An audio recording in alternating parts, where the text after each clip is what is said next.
Hello, everybody. This is Sonia Marie, as you may or may not know, and my website is wordlifeastrology.com. That's wordlifeastrology.com. There's a weird little shadow on this thing that I do not like, but I'm going to continue anyway. So, yes, I am the columnist, the horoscope columnist for Essence Magazine. Prayerfully, you are reading up on those things.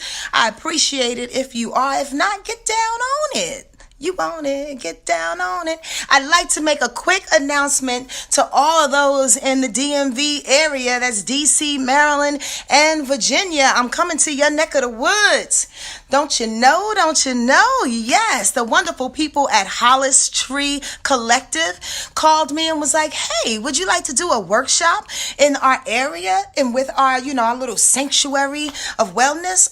Yes, I would love to. So I'll be there on April 5th, 6th, and 7th. If you are in the DMV area and you'd like to take a workshop on Western astrology by me and taught it in my way, please go to my website at wordlifeastrology.com/news. Hi, TT. That's wordlifeastrology.com/news. And scroll down, or it should be the first one that's there. Click that little prompt and register and sign up so you can see me, okay? I'd love to see you. Again, that's April 5th, 6th, and 7th in the DMV area. Please come on through and tell a friend or two. I want to tell y'all who I am real quick before I get into this weekly rundown. For those that know me, please be patient. But for those that don't, listen up. I'd like to express to you how I love to bring astrology to people. I was taught by a wonderful mentor of mine named Mama Nita and a whole bunch of other people.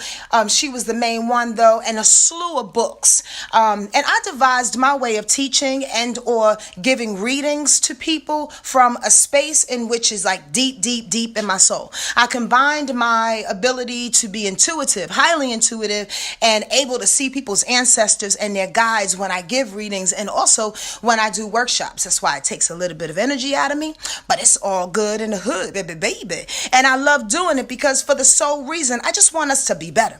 I want us to be better. I want us to open up. I want us to take responsibility for who we are, like our faults, our mishaps, the challenges that we have, the fears that we have, to break through and break free of situations in our lives that have been holding us down for decades. We don't need it any longer. So when I come on here, I'm sharing with you from my solar plexus, from my gut, from the essence of who I am, for the sheer reason that we can just come together as a community and that you can share this information so we can come together as a community and just shine brighter. It's time to bypass all the bullshit, take accountability for who we are, and live our best life and love people along the way.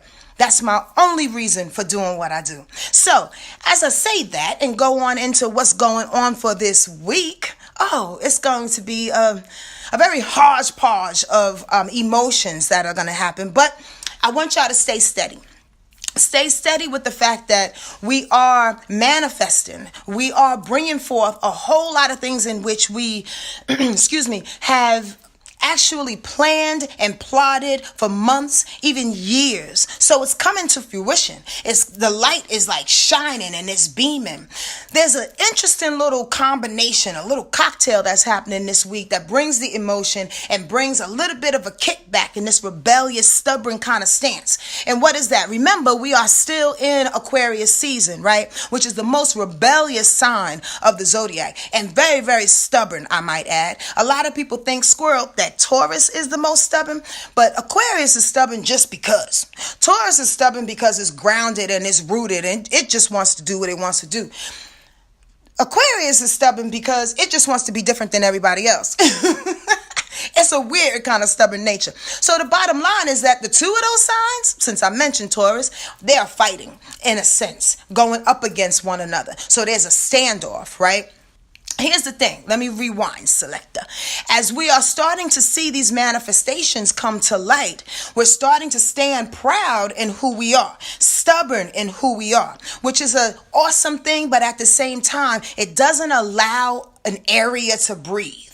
It doesn't allow the oxygen to come in. You dig what I'm saying? Yes, yes, y'all. It doesn't allow the growth to continue because you think you got it all. So here's the other thing about that too, is that Pluto is wreaking havoc this week. Pluto and Capricorn gets along with that Taurus energy that's about to kick off, but it's not really going along with this Aries stuff, the Mars and Aries. So let me look at Pluto and its power trip from two different ways. Stay with me. As we are manifesting, as these rewards are coming up, again, we stay rooted, we're grounded, we're proud of who we are. We that bad bitch, as I said on Instagram. Yes, we are. But at the same time, these two power trips are coming along the way. The good side of the power trip is this. I feel good about who I am. Example, I'm a single mom. I'm a single dad. I pulled myself up from my bootstraps. You should feel good about you. People doubted you along the way. People had their bets against you along the way. People sat back and waited for you to borrow money from them, waited for you to fall. You should feel good about the things that are coming to light. Truthfully, that thing in your chest where the moon is going to actually coincide with Pluto, which is a power trip, right? Which is authority, superiority, transformation.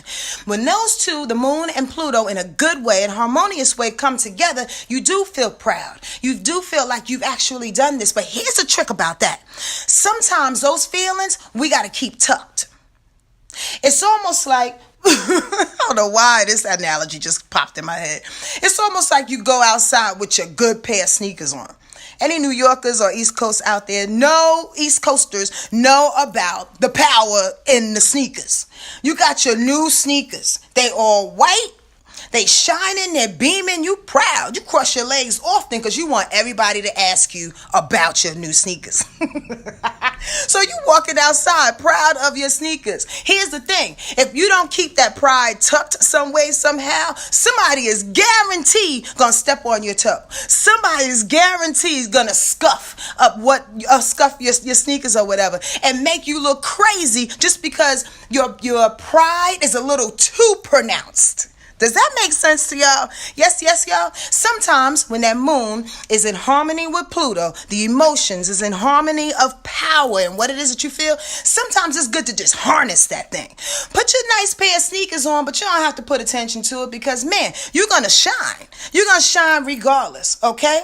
The negative side to that Pluto thing, as it bounces up against Mars, which is going to be in Aries, and Pluto is going to be in Capricorn. That's a square. You may want to get aggravated about that thing. Mars is about your temper. It's about being angry. It's about sex. It's about aggression. You dig? Determination.